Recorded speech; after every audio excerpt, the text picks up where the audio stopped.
Coming up next, an interview with a band that you've probably forgotten or maybe you don't remember, but I guarantee that you'll know the opening line of their most famous song. It's a classic song that came to its creator when he was racing down Route 66 and he saw some billboards advertising products in the middle of just beautiful scenery. Ads right smack dab in the middle of Mother Nature. He was covering up the true beauty that was there. So he wrote a protest song and he threw it on the B-side of another song that the band thought would be a hit. But instead, DJs turned the record over and played the lesser-known song, and it became a 70s classic, one of the best opening lines ever. Up next, the surviving band members give us the story on Professor of Rock. Hey, music junkies, Professor of Rock, always here to celebrate the greatest artists and the greatest songs of all time. You know, if you were ever an Uno or old maid champion card player as a kid, you're going to enjoy this channel of potent nostalgia 24/7, stories straight from the legends. Make sure to subscribe below right now to be a part of this great music celebration. Click the bell so you always know when our new stuff's coming out. So it's time for another edition of our series, Revelations. This is where artists and bands take us for a deep dive into their greatest songs and albums. Information you won't find anywhere else. Today we delve into a 1970 song that started as a B-side. And then the record was flipped over by a DJ and listeners loved it. Spread like wildfire and the song soon became a smash hit. It had one of the most iconic opening lines of the time that describes the time. It's Signs by Five Man Electrical Band. Signs said long-haired freaky people need not apply. Some from the younger generation may remember that Tesla remade this song in the 90s. Do this, don't do that, can't you read the signs? And it may have inadvertently started the MTV Unplugged movement. Kind of cool history behind the song. The song came when the band was taking a road trip on Route 66, and the singer Les Emerson, he was seeing a flurry of billboards, and they were hiding all this beautiful scenery in the middle of nature. So he wrote this song as a bit of a protest, asking the question, who makes the rules that are on all of these signs? Sign, sign, everywhere a sign, blocking out the scenery. I'll let the band tell you the rest. Coming up next, an interview with a surviving member of the band along with two other members to tell us the story of this 70s classic. First two singles from Goodbye and Butterflies didn't fare all that well. Then in 71, the dream of having success in America became a reality with the third single, as I understand, Signs. Sign, sign, everywhere a sign, blocking out the scenery. Written by lead singer and group co-founder, the late Les Emerson. Les was inspired to write the song after seeing a series of billboards while driving down Route 66. That's correct, yeah. We drove that route a few times from Ottawa to L.A. What do you remember about composing when Les composed Signs? Because it's a brilliant song. And not only talk about Five Man Electrical Band being a band name that everybody remembers, but Signs is one of those songs too, where there are those songs where you hear the first note, the first couple seconds, you know exactly what it is. Signs is one of those songs.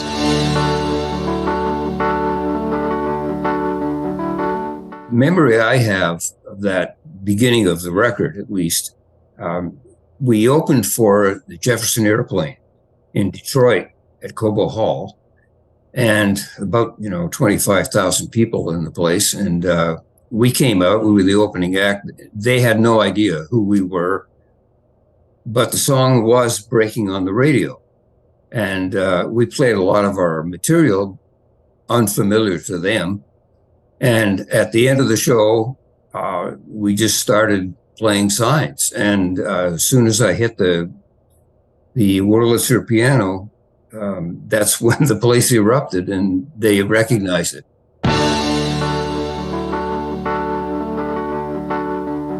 It was quite a thrill. And you know what? Playing to huge festival audiences, everybody sings the song. And I have seen even children in the audience sing along because probably their parents taught them the song or they heard it somehow. It's quite a thrill. Well, there's so many bold lyrical sections in the song.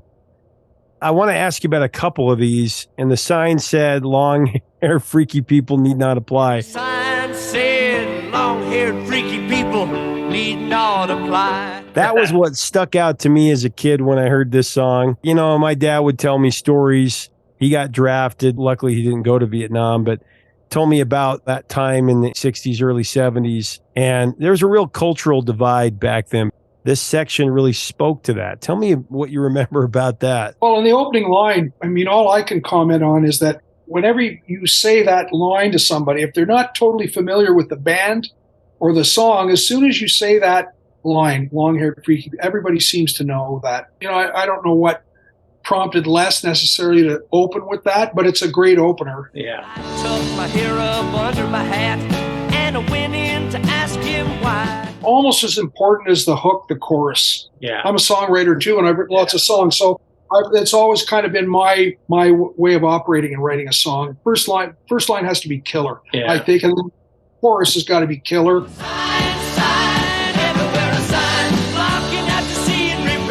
Verse 2 starts with, and the sign said, anybody caught trespassing will be shot on sight. Said anybody caught trespassing would be shot on sight. What was interesting about that is I remember seeing almost word for word that sign in Idaho when I grew up in the 80s. At the end of verse 2, a line that always stood out to me is, if God were here, he'd tell it to your face, man, you're some kind of sinner. He'd tell you to your face, man, you're some kind of sinner. That's a heavy moral statement that Les and the band made there. Very much rock and roll, stick it to the man kind of a song lyric. Well, I can say, and that's something I think you should check out as well.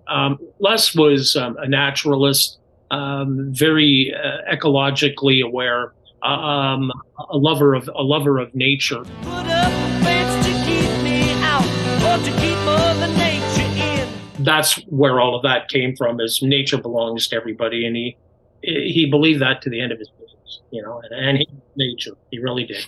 Well, let's get into the musical arrangement a little bit here. The album version has that very cool jam intro.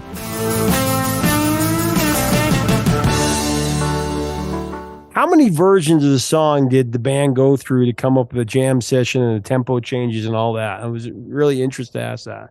The whole intro was kind of the idea of Brian Rating, our bass player. He wanted something to really rock on the front of the song. And, of course, the song with that intro on it was like 4 minutes and 5 seconds long. Well, back in those days, in the early 70s, that's too long for radio. So we had to edit that rock section off, and it started just with the piano for the final version.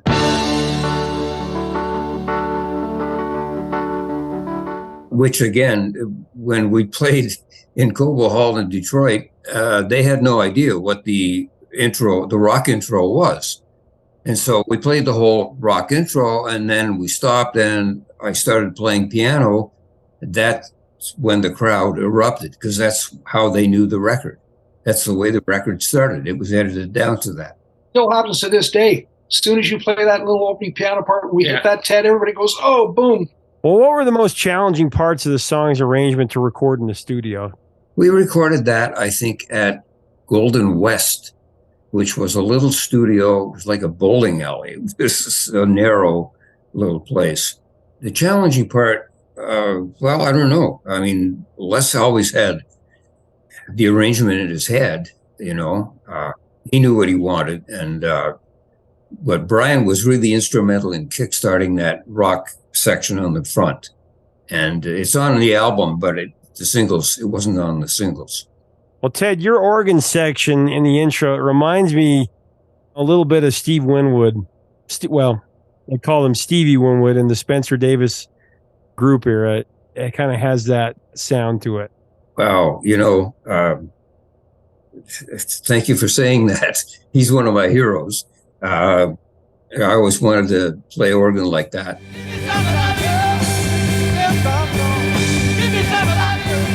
Yeah, that's where it came from. Really, it came from Steve Winwood.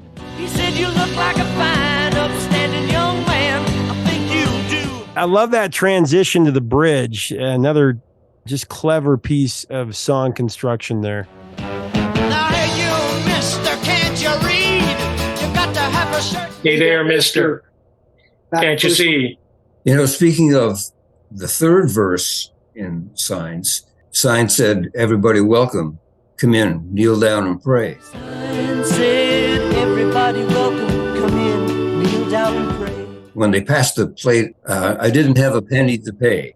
And that, we talked about Les and I going to Dodger games when we lived in LA.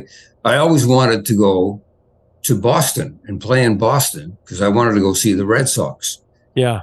We were banned in Boston, as so many things have been over the years, I guess, because of that religious verse. And I don't see it being offensive, but we never got played on Boston radio. Passed around the plate at the end of it all. I didn't have a penny to pay. Well, going back to when it was released, I understand the label division of MGM Records didn't believe in the song, and if it wasn't for Dallas Smith fighting for it, the song probably wouldn't have been released. Is that right? Tell me about that. It was Les's songwriting that really drove the band. His genius as a songwriter is amazing. And unfortunately, we don't have that anymore, which is hard to deal with. But yeah, so that's how it all came about. And we got dropped from Capitol Records because we didn't have a hit in America on Capitol. We wound up on MGM. And fortunately, we found a producer named Dallas Smith, and he produced the records for us. Signs, we recorded in 1970. It wasn't a hit. It failed 2 or 3 times. It was a B-side. Hello, Melinda. That's right.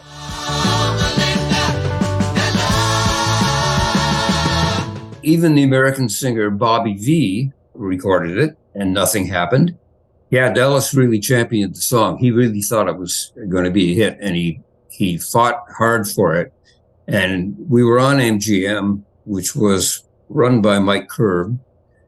And Mike was a very conservative gentleman. So he didn't really push the song. And the song, when it was released, sold 1.5 million singles, but it only sold 65,000 albums. So Dallas fought for it, and we got wound up on Lionel Records, which was a subsidiary of MGM. And then it became a hit. At Dallas's sort of insistence that it was going to be a hit, and it got flipped to the A side. He really believed it. There was a radio station in Windsor, Ontario, that beamed down into the U.S. A lady at that station named Rosalie Tremblay, she was the music director, and she started playing Signs, and that's how it broke. So it broke there, and then it started to break around Seattle, and the rest just kept going. It was a rebel song for sure. I mean, it broke the conventional rules of AM radio. I mean, people sometimes forget AM radio was all the flash back then before FM took over, and that probably scared the label, right? Because it was a very conservative label. They were signing people like Sammy Davis Jr. and Steve Lawrence and Edie Gourmet. We didn't fit on that label, let's put it that way. And when you think of the song itself, too, like when it finally landed, number 3, I think, right? Yep, number 3. But that Signs was just so different from any of that stuff that was really hitting the top of the charts at that time. It really was quite radical. Well, and it went to number 3 on the Billboard Hot 100, also number 4 in Canada, number 5 in Australia.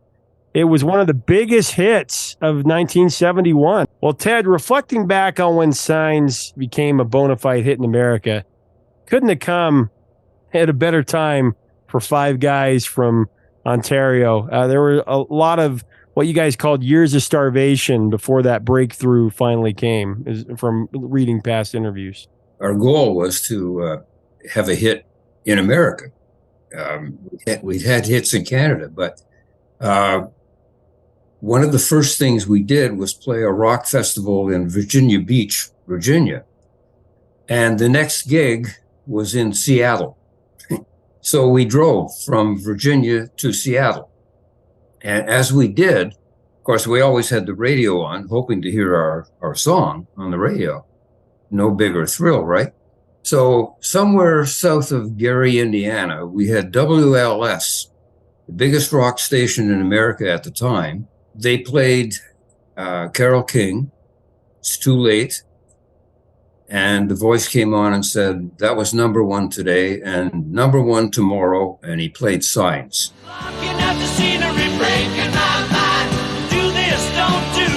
And we stopped the car and jumped out. And it was amazing. Well, it's a miracle. I mean, it happened. That five guys from Ottawa would have a big record in 1971. You ain't supposed to be Yeah, we were about to throw in the towel, but I love it. Didn't. That is such a missing part of our culture now. Radio, about hearing your song on the radio. Yeah. And they, of course, captured it so well in That Thing You Do. That is such a transcendent moment. The story of Tesla. Opening everything up again for Signs 20 years later. They had a massive hit. I think it went to number 7 or 8, Ted, wasn't it? On Billboard? I think so, yeah. Yeah. Jeff Keith, those guys are very good buddies of ours. And Jeff actually came up last year and did a wonderful job. We got lucky and got him to sit in with us at a great show for less. Yeah. It was a commemoration of his legacy and his life in music, and Jeff was thrilled to come up and do that with us. They had a monster hit with that. Certainly didn't hurt Five Man Electrical Band, and it certainly didn't hurt Tesla, because I don't think, unless you guys know better than I do, I don't think agree. They were well known, but I don't think they'd had a huge monster hit until they had Signs. They had Love Song when they first came out.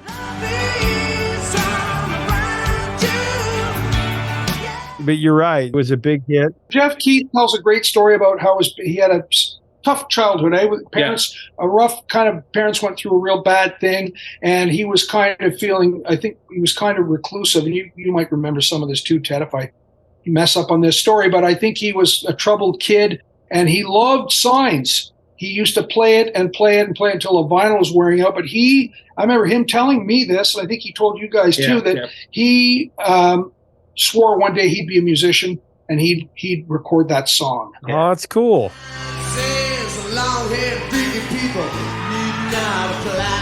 The original by you guys, by Five Man Electrical Band, and Tesla's version sold over 1.5 million copies as a single. Definitely one of the landmark rock tracks of the rock era. And what are your feelings all these years later playing Signs now for the people that grew up with it? Because it spoke to the people, to the generation at that time. I was growing up, my dad would tell me stories of the songs. That's why I got so into wanting to know the stories behind all the songs, because my dad would give me things that he knew. He said, you know what this song's about? And when he showed me Signs, he said, this was that counterculture that was going on. And he brought up Easy Rider. What the hell is this? Troublemakers? In the scene where they go into the diner and there's the kind of the rednecks and the conservative, and they're giving them crap. The sheriff's right over there, you know what I mean?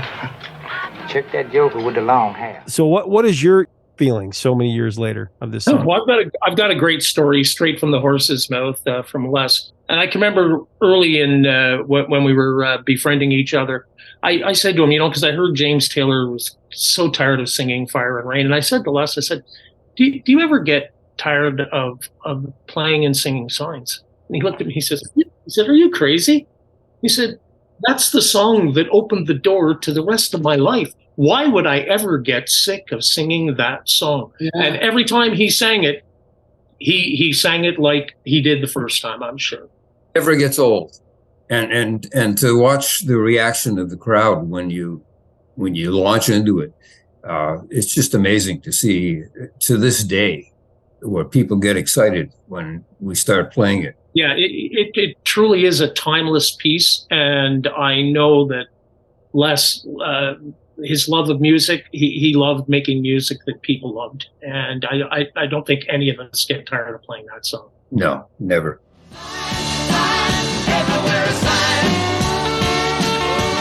Hey, thanks so much for watching. Leave us a comment about Signs and 5-Man Electrical Band. Do you remember this song? Which version do you remember? Do you remember the Tesla version or 5-Man Electrical Band version? Let's have a great discussion below. If you like our content, we do invite you to subscribe. We would love to have you as part of our community. Till next time, 3 chords and the truth, my friends.